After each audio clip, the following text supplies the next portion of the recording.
capek gitu, capek banget. Cuman nih capeknya kayak lain gitu loh. Kayak saya tuh udah capek fisik, tapi mentalku juga sama capeknya. Kalau menurutmu tuh gimana? Mungkin menurutku pandanganku ya, itu kamu pernah burnout ya? Kayak pernah dengar. Cuman bisa jelasin gak sih apa sih itu? Burnout tuh secara spesifik aja ya, itu mungkin kita merasa capek secara fisik maupun mental. Tapi itu aku juga masih belum terlalu paham, jadi kita di sini bakal bahas burnout ini secara rinci dengan tema spesial kita yaitu Kak Esra, sarjana hukum psikolog S1. Dan perkenalkan, nama saya Elsa Putri dari perwakilan podcast. Jadi kita di sini bawa judul mental health, topiknya yaitu burnout di kalangan fisik, di kalangan pelajar. Jadi partner saya sebelah saya yaitu Muhammad Rizky Barok. Nah, jadi hari ini tuh kita bakal bahas sesuatu yang mungkin sering banget kita dengar gitu atau kita rasain. Kayak kalian pernah nggak sih merasa capek, tapi yang capeknya tuh bukan cuma capek fisik, namun capek mental juga. Nah, rasanya tuh kayak ketika kita mau ngerjain tugas tuh otak udah males gitu. Terus jadi karena kita udah males tuh otak kayak bilang udah sanggup banget nih ngerjainnya. Nah, kalau kalian pernah ngalamin itu bisa jadi kalian lagi kena burnout. Dan hari ini kita sudah kedatangan bintang tamu kita, seorang psikologi yang bakal bantu kita membahas lebih dalam tentang burnout ini di kalangan remaja atau lebih spesifiknya para pelajar. Seperti gimana sih cara kita ngatasinya? Jadi langsung aja kita sambut bintang tamunya, Kak Esra.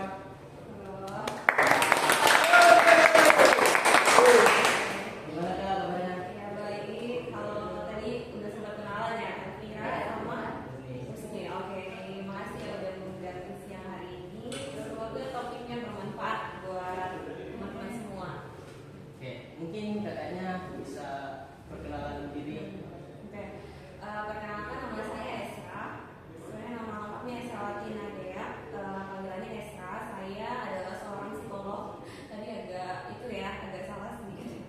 Saya itu gelarnya SPSI, NPSI psikolog. Jadi sarjana psikologi, terus lanjut profesi psikolog. Jadi saya seorang psikolog. Psikolog itu apa sih? Psikolog intinya adalah orang atau profesi yang banyak aware tentang atau menangani permasalahan tentang masalah psikologis yang ada terjadi di masyarakat. Salah satunya remaja. Oke, mungkin langsung masuk aja ke pertanyaan yang pertama. Ya. Jadi Kak, out itu istilah yang sering banget kita datangi. Namun sebagian besar orang tuh nggak tahu nih maksudnya tuh apa. Jadi kalau dari sisi psikologi itu burnout tuh apa sih artinya? Sebenarnya ketika kalian ngambil judul atau tema ini aja, saya yakin sih kalian udah baca-baca tentang burnout itu apa ya.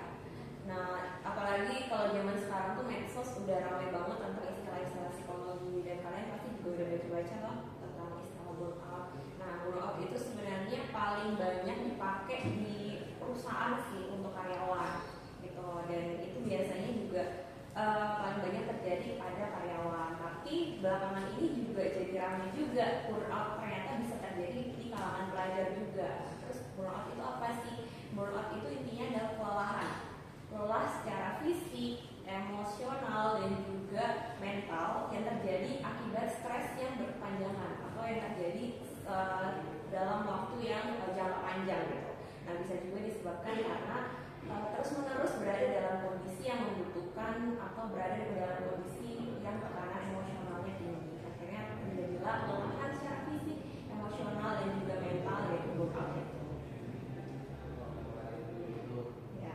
Jadi kesimpulannya tuh burnout ya kita mengalami kelelahan mental, baik secara mental maupun fisik. Ya. Oke, jadi kan kadang kita pelajar tuh merasa capek sama burnout itu kan nggak bisa bedain ya, karena kita merasa cuma capek kayak nggak mau ngelakuin itu. Terus bedanya burnout sama capek itu apa sih, biar kita lebih paham? Ya, seperti pengertiannya tadi ya. Jadi burnout itu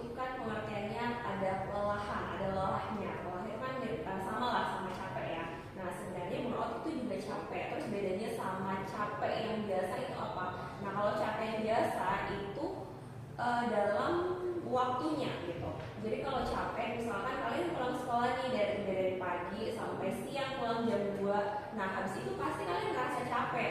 Itu wajar atau enggak? Wajar sekali gitu. Karena udah belajar mungkin dalam jangka waktu sekitar 6 jam lebih gitu, wajar setelah itu capek dan butuh istirahat. Nah tapi kalau capek biasa, biasanya kalian habis istirahat misalnya tidur sejam atau istirahat 1 hari aja, besoknya tuh udah nggak capek lagi. Nah capek biasa tuh kayak gitu. Tapi kalau burnout, kalian udah istirahat, kalian udah tidur seharian atau mungkin bahkan misalkan libur seminggu, itu kalian masih tetap rasanya capek terus. Fisiknya mungkin rasanya nggak terlalu udah tidak terasa capek lagi, tapi secara emosional nggak mau melakukan apa-apa, tidak termotivasi untuk belajar. Nah itu yang dinamakan burnout gitu. Jadi bedanya capek yang biasa sama burnout itu dalam jangka waktunya. Capek biasa tuh dengan istirahat aja udah langsung nggak capek gitu. Tapi kalau burnout itu belum tentu seperti itu. Oh, berarti dari sisi kita ngalaminnya ya jangka waktunya. Bisa paling gampang dilihat dari jangka waktu. Mungkin kita langsung masuk aja ke faktor-faktornya ya mungkin. Faktor-faktor utama yang mungkin awal kita bisa mengalami burnout itu apa ya? Faktor-faktor ya. Kalau paling baik itu faktornya bisa banyak hal sih, dan biasanya itu kondisi dari beberapa faktor atau penyebab gitu kan. Nah kalau paling banyak itu, kalau misalnya kita bahas spesifik di ini ya pelajar ya, itu biasanya karena beban sekolah yang banyak gitu. Misalnya tugas sekolah, ya mungkin tugas-tugas atau ujian itu banyak sekali, atau akhirnya bikin nggak mampu lagi gitu untuk menjalaninya, akhirnya kelelahan sendiri secara psikologis. Paling gampang itu karena beban kerja atau beban tanggung jawabnya itu melebihi kapasitas kalian atau kemampuan kalian untuk mengerjakan itu. Itulah yang menyebabkan burnout. Terus bisa juga tambahan udah bebannya banyak, beban tanggung jawabnya yang harus dikerjakan banyak. Mungkin ada tuntutan-tuntutan lain dari keluarga, orang tua, atau enggak dari misalkan sekolah juga menuntut untuk mungkin kalian harus olimpiade atau apa, jadinya kalian ini banget udah harus belajar untuk olimpiade, belajar lagi untuk nilai di sekolah, itu jadi kalian tuh banyak banget tekanan yang dihadapi, akhirnya menjadi burnout gitu.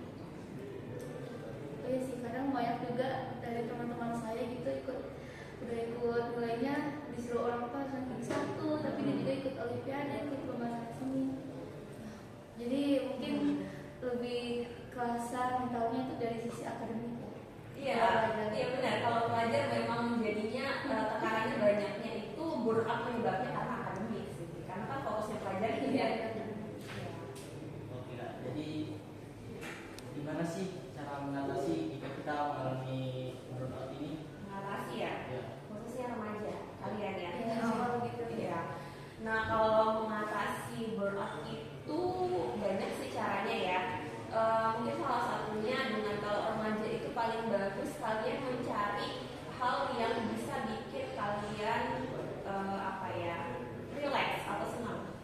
Bisa melakukan hobi kalian apa selama ini, mungkin olahraga, main bareng teman, misalnya keluar jalan bareng, nongkrong, itu sebenarnya bisa untuk yang bikin jadi nggak stres lagi gitu. Salah satu penyebab burnout itu kan stres kan. Bisa dengan melakukan hobi atau kalian bisa olahraga. Kalau misalkan suka olahraga, tapi bukan hanya suka sih, olahraga itu bagus juga untuk kesehatan gitu kan. Gitu. Jadi untuk bisa tubuh itu tuh nggak kerasa tegang terus gitu. Jadi mungkin bisa olahraga, nggak usah yang berat-berat kayak cuma lari aja misalnya 15 menit sehari atau dan sebagainya, atau misalnya main bola, biasanya mereka main bola kayak gitu, dengan bisa juga menjaga pola tidur yang baik. Karena kan kalau misalkan burnout itu jadi overthinking ya, jadi lama jadi overthinking kan jadinya susah tidur gitu. Nah coba ubah pola tidur gitu. Yang tadinya mungkin selama ini tidurnya jam 12 malam, jam 1, coba ubah tidurnya lebih tempo lagi atau lebih cepat lagi, jam 10 sampai dan jam 10 tuh udah mulai tidur. Terus jaga juga pola makan seperti itu sih.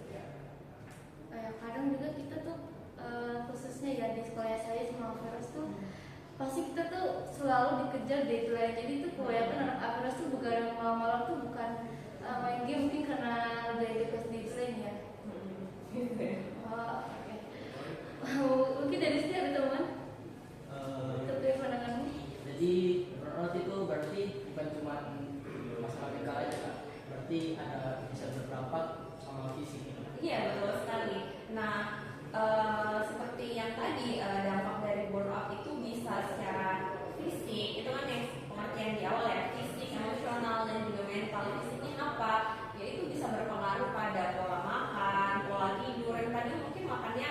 bagus kayak makannya normal-normal aja gitu 3 kali sehari, bisa jadi nggak mau makan, nggak nafsu makan, atau bisa jadi makannya yang berlebihan. Jadi padahal udah kenyang tapi akhirnya mau makan terus gitu.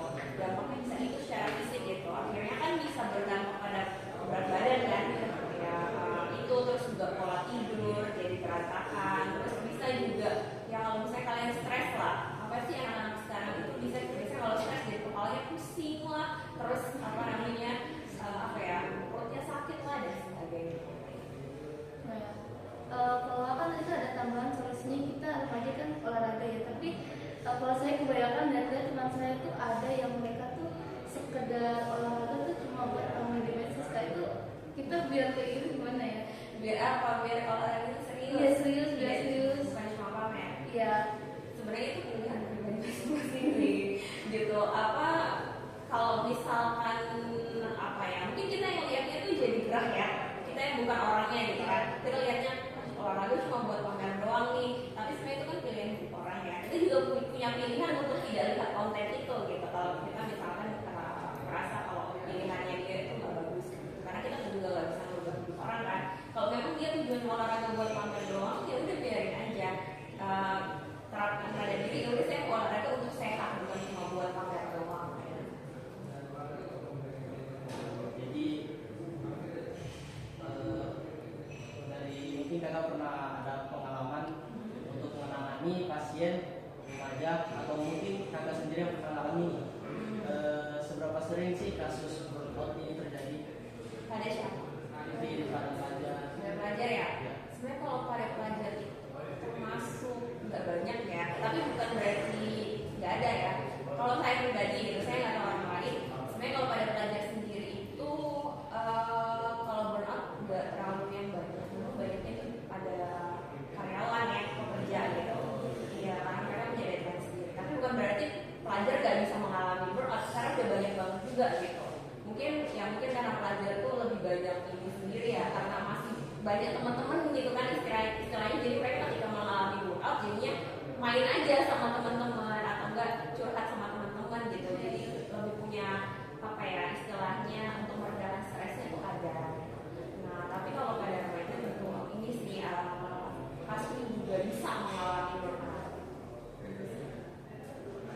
Kak, ini mungkin orang sekitar kita nih bisa jadi apa ya, kayak support kita nggak sih kalau kita lagi Kalau kita jujur kita bilang, duh aku tuh kayak ngerasa capek banget, misal ke orang tua nih, duh aku ngerasa capek banget, aku ngerjain tugas ini, deadline numpuk semuanya, aku tuh bingung mau kerjain dari mana dulu gitu. Udah cari tanya teman tapi teman tuh jawabnya kayak udahlah kerjain satu-satu dulu gitu.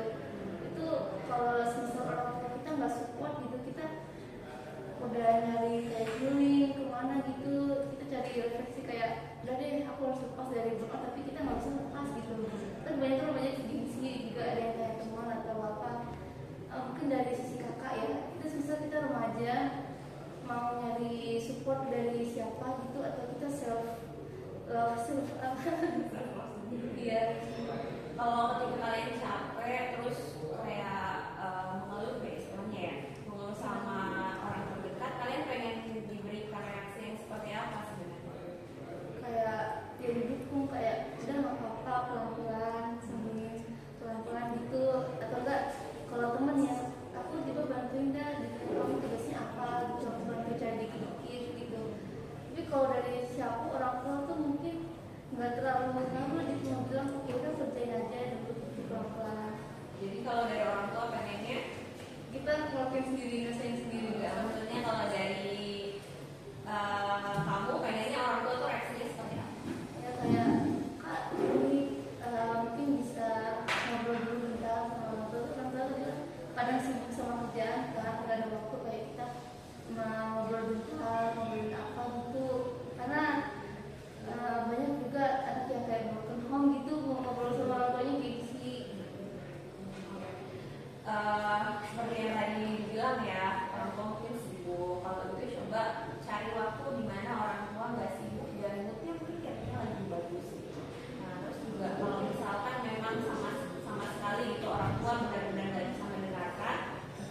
bisa dimotivasi, bisa juga dari penurunan nilai. Mungkin yang tadinya nilainya matematika 90 terus, sekarang kok jadinya 50, 60, ada apa ini? Kayak gitu. Sama emosi, yang paling bisa dilihat tuh emosi juga gitu. Mungkin yang dulunya apa ya, kita jadi lebih sensitif gitu. Misalnya cuma dibilang kamu udah ngerjain PR belum, udah langsung meledak tuh, ngapain lu nyari ini ya, nyontek ya gitu. Itu kan padahal cuma pertanyaan ini doang ya, netral gitu istilahnya. Oh udah langsung meledak aja kayak gitu. Itu bisa tanda-tanda kok saya kayak gini ya, apa yang terjadi ke saya. Itu kan cuma kayak pertanyaan kayak gitu, saya udah langsung marah-marah kayak gitu sih, yang paling gampang dilihat ya. Ini aku ada pertanyaan pribadi ya, Mbak. Kan kalau dari pandangan zaman dulu kan remaja zaman dulu tuh kayaknya nggak terlalu sering aktif di medsos ya, kan pasti identik sama anak Gen Z. Emang bener ya Kak, remaja zaman dulu tuh lebih rentan nggak pernah burnout daripada remaja zaman sekarang? Sesuai dengan kata kamu tadi sih, karena medsos ya, kita nggak tahu keadaan dulu seperti apa. Mungkin mereka juga mengalami burnout, cuma karena nggak ada medsos, jadi nggak tahu gitu mereka dulu mengalami burnout atau enggak.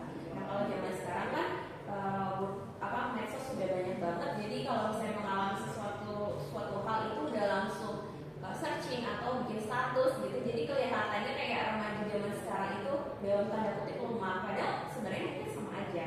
Itu yang pertama. Yang kedua, bisa jadi pengetahuan remaja zaman dulu tentang kesehatan mental atau enggak tentang burnout itu masih kurang, jadi mereka mungkin mengalami ini tapi mereka nggak tahu namanya itu burnout kayak gitu. Makanya remaja sekarang mungkin lebih banyak yang mengalami burnout karena mereka juga udah tahu gitu kalau oh kondisi itu namanya burnout kayak gitu. Gitu sih. Kalau kita ambil pandangan dari awal self love ya, sebenarnya tuh cara kita suka sama diri kita sendiri, kita percaya sama diri kita bisa tenangin ini pelan-pelan tuh gimana? Untuk apa self love? Iya. Self love itu sebenarnya banyak caranya, dan kalau misalkan mau betul-betul ya mengenal itu banyak banget caranya, dan sebenarnya agak panjang ya kalau dijelasin jadi. Tapi cara paling gampang mungkin di awal dengerin tadi itu. Coba melakukan afirmasi positif kepada diri sendiri gitu. Katakan hal-hal positif kepada diri. Kalau misalkan diri kalian membuat kesalahan, misalkan dapat nilai jelek atau menyakiti orang lain, jangan terlalu keras kepada diri sendiri gitu. Belajar dari kesalahan itu, tapi jangan terlalu yang menghakimi diri. Orang lain udah menghakimi kita nggak boleh juga menghakimi diri kita sendiri gitu. Itu paling utama mungkin bisa, dan paling mudah gitu kayaknya itu dulu gitu. Nah untuk cara self love yang lainnya itu kalau misalnya mau dibahas itu bisa jadi tema sendiri sih sebenarnya. Gitu sih yang paling gampang itu dulu. Kalau dari tekanan akademik ya, kalau dari tekanan ekspektasi orang tua gimana Kak? Kayak orang tua pengen Kak kamu tuh harus di ranking 1, kamu harus bisa. Kayak sekarang saya lagi alamin ini kan, kamu harus ikut lomba di kimia, nanti kamu harus menang gitu.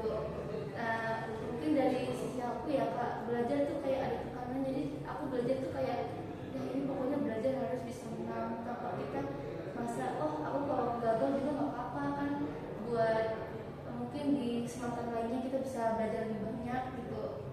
Misal kalau kita tekanannya dari ekspektasi orang tua bukan dari sisi akademik gitu, kita bisa ngambilnya tuh dari self love atau apa? Capek ya capek banget kalau ekspektasi orang tua. Iya, sebenarnya kan ekspektasi kayak gitu kan tekanan orang tua kepada kita tujuannya supaya kita fokus ya, lebih fokus untuk hal itu. Tapi terkadang ternyata kadang itu gak cocok sama kita, bukan gak cocok sih. Jadi ya bikin kita terbebani ya terhadap ekspektasi itu. Nah caranya bagaimana? Ngobrol sih sama orang tua. Bilang kalau misalkan sudah dalam titik betul-betul nggak bisa, maksudnya apa capek banget gitu ya, bukan nggak bisa. Capek banget, minta istirahat sama orang tua, pengen istirahat dulu, nanti lanjut lagi, udah merasa terbebani banget nih sama ini, jadi kayak ngerasanya setiap hari itu capek, udah kayak nangis, mungkin kayak sedih terus setiap hari dari hal itu. Ngobrol sama orang tua, terus cara lain bisa setelah ngobrol itu lagi sih apa, teman-teman afirmasi positif pada diri sendiri.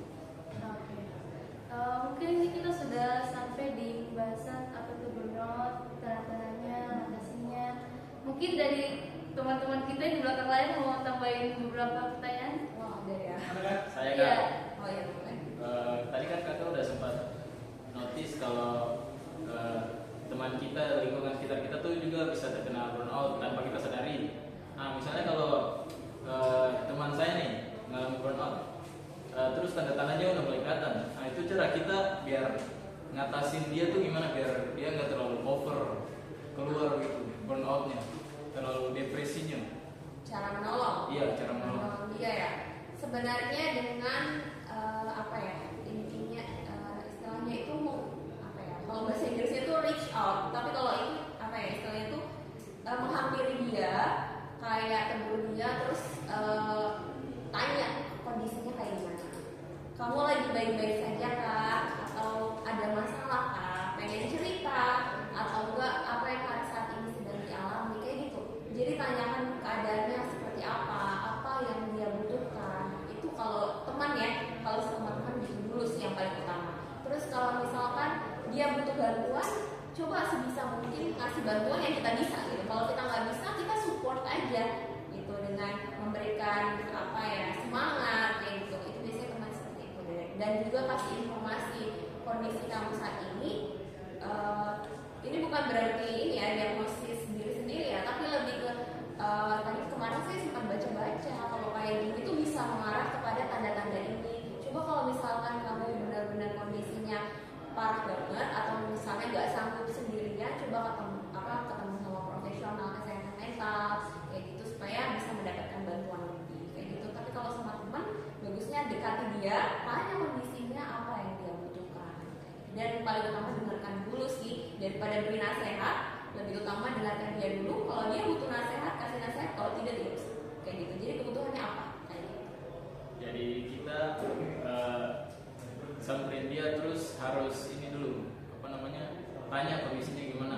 Jangan langsung kasih nasihat. Biasanya kan ada sebagian tuh yang kasih nasihat langsung, woi marah-marah. Iya, gitu karena tidak semua orang butuh nasihat ya. Kadang cuma butuh didengerin aja. Kayak gitu sih. Mungkin itu aja sih dari saya. Oke. Dari yang lain? Iya.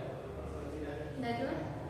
Oh ya, kalau misalnya kita sendiri yang ini kena burnout, kayak kita pengen cari bantuan gitu, tapi kayak orang yang kita kenal itu nggak ada. Baru kalau kita mau hubungi psikolog juga kayak bingung gitu. Baru kalau kita mau kenalin diri kita sendiri itu kayak gimana?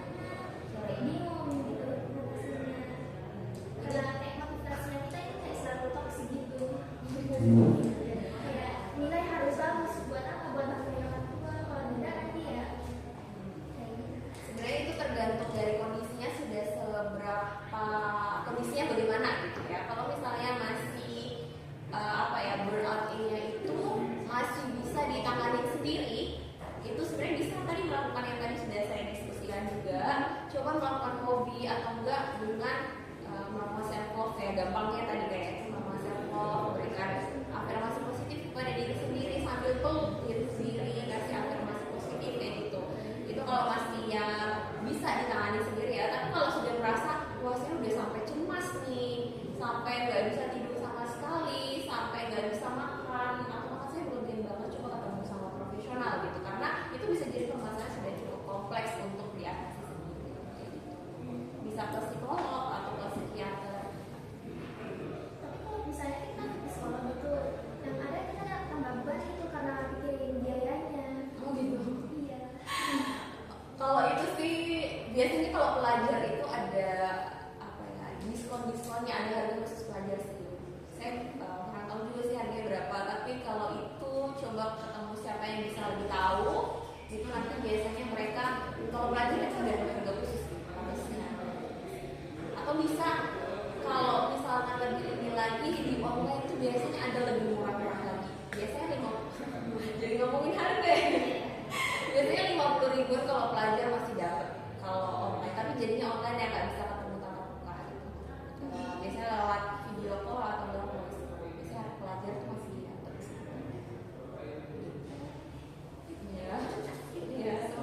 Mau nanya tambah sedikit, itu kan kalau burnout itu kayak kondisi stres dimana kayak kita lelah, itu kayak fisik, mental itu tadi sempat dibilang kayak pakai self love. Tapi kalau misalnya kita terbatas nih di lingkungannya kita kayak kita waktu masih dibatasi mungkin, terus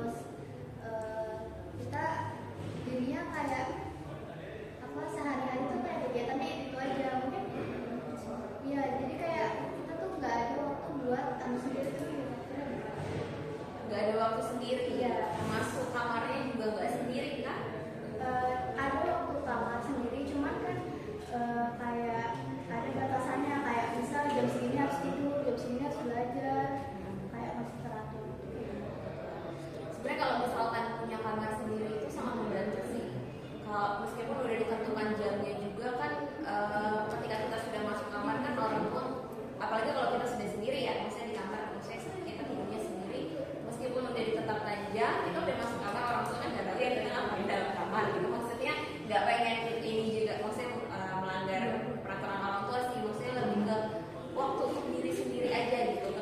Nggak usah lama-lama sih, kayak 5-10 menit sebelum tidur atau 5-10 menit pas bangun tidur, mungkin setelah ibadah gitu, bisa sambil me time gitu untuk diri sendiri, bisa sambil bikin journaling gitu, semacam diary tentang aktivitas hari ini, apa aja yang saya rasakan, apa aja yang saya pikirkan. Itu termasuk cara untuk self love juga gitu, selain afirmasi positif, supaya kita bisa mengenal diri kita sendiri juga kayak gitu. Mungkin kakak ada pesan-pesan itu buat pelajar yang lagi mengalami burnout, pelajar-pelajar di luar sana, apa hal yang penting yang harus mereka ingat ketika mereka mengalami burnout gitu? Ya, apa yang harus mereka ingat ya? Mindset. Mindsetnya mereka ya, mungkin jangan terlalu keras sama diri sendiri kayaknya ya. Kalian tuh masih muda, masih remaja, itu masih banyak hal banget di masa depan dimana kalian bakalan menghadapi kesulitan gitu kan, istilahnya beratnya dunia gitu. Selagi masih remaja itu jangan terlalu keras sama diri sendiri. Kalian masih punya banyak waktu dan banyak tempat untuk berkembang. Jadi kalaupun gagal, nanti mencoba lagi. Meskipun memang gak bisa mengulang lagi, tapi kalian masih punya banyak waktu untuk berkembang di masa depan. Jadi jangan terlalu keras sama diri sendiri. Kadang ekspektasi kita ekspektasi dan harapan yang kita taruh pada diri sendiri, kadang itu kan terlalu tinggi juga ya, yang bikin kita itu terganggu juga. Karena orang lain sudah memberikan ekspektasi yang terlalu tinggi ke diri kita sendiri, kita jangan juga ikut-ikutan bikin diri kita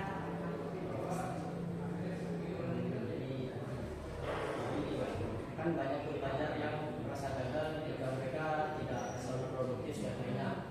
Nah, bagaimana cara mengubah pola pikir mereka agar lebih sehat secara mental? itu lagi sih. Yang pertama jangan terlalu keras ke diri sendiri, sama coba dibuatkan target setiap hari atau enggak setiap minggu lah. Jadi misalkan sebelum memasuki minggu yang baru, malam itu buat target dulu, saya minggu ini mau mencapai apa aja. Kalau lebih bagus lagi setiap hari buat langsung listnya, hari ini saya mau belajar apa yang harus saya raih pada hari ini. Oh, saya mau menguasai pelajaran ini, atau saya mau belajar tentang hari ini gitu-gitu, supaya kita tahu batas kemampuan kita sampai mana gitu. Oh, dan kalaupun tidak tercapai target hari itu, kita bisa review gitu. Oh, ternyata batas kemampuan saya segini ya. Atau sebenarnya saya bisa nih, cuma waktu itu hari ini banyak banget kegiatan, jadi saya nggak bisa untuk mencapai target itu. Nggak apa-apa gitu. Atau misalkan kita tahu, oh ternyata target ini nggak tercapai karena memang kemampuan saya cuma sebatas itu, ya nggak apa-apa. Yang penting saya konsisten aja melakukannya gitu. Jadi kita tetap produktif, dan kita tidak menyalahkan diri sendiri. Jadi kita punya target yang kalau kita tercapai, kita bakalan bangga sama diri sendiri, dan juga jangan lupa memberikan apresiasi juga untuk diri sendiri ketika target itu tercapai. Kayak self reward gitu ya. Ya, self reward. Gak usah mahal-mahal sih, beli apa, es krim aja lah, itu kan bisa kan, iya, makan manis gitu sih. Lagi sama mungkin kamu ada sedikit kalau curhat apa gitu. So, udah semuanya udah tercampur semua di sini. Mungkin Husni mau curhat. Hambatan Apa sedikit? Husni mau curhat mengenai kehidupan, tugas yang Kita banyak. kan KSN matematika itu mematikan banget menurutku tuh. Anak KSN matematika Biasanya hampir tiap hari itu latihannya. ya bimbingan tiap hari. Ada dari teman-teman yang lain. Ada siapa Irwan?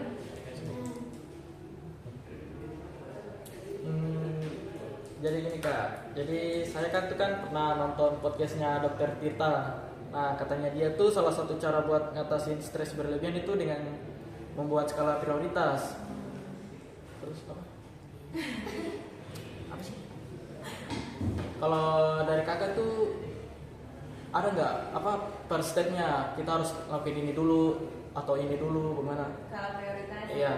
Skala prioritas tuh yang harus kita harus itu ada 4, biasanya ada 4 kuadran yang harus kita bedakan gitu ya. Pertama tuh yang mana yang urgent dan yang mana yang penting dan urgent, yang mana yang penting dan harus cepat dilakukan, yang mana yang penting aja tapi tidak urgent, yang mana urgent aja tapi tidak terlalu penting, dan yang mana yang sama sekali tidak urgent dan tidak penting. Nah itu dibikin listnya dulu dan lakukan yang pertama yang penting dan yang urgent. Itu adalah list prioritas seperti itu. Terima kasih Kak. Oke, jadi sudah pembahasan kita semua tentang terkait podcast kali ini yang temanya sedikit agak mungkin para pelajar mungkin belum tahu ya burnout itu apa, baru cari-cari gitu. Kita di sini juga udah dari Kak Isra sendiri udah tahu apa itu burnout, tanda-tandanya, cara atasinya dari segi apapun itu, dari self love, self reward dan apapun lainnya. Dan semoga podcast kali ini bisa membuat para kalian yang nonton ini bisa termotivasi, atau mungkin kalian lagi ngerasa kena burnout juga udah tahu cara atasinya gimana. Sekali lagi terima kasih ya Kak Isra sudah nonton. Thank you for watching guys.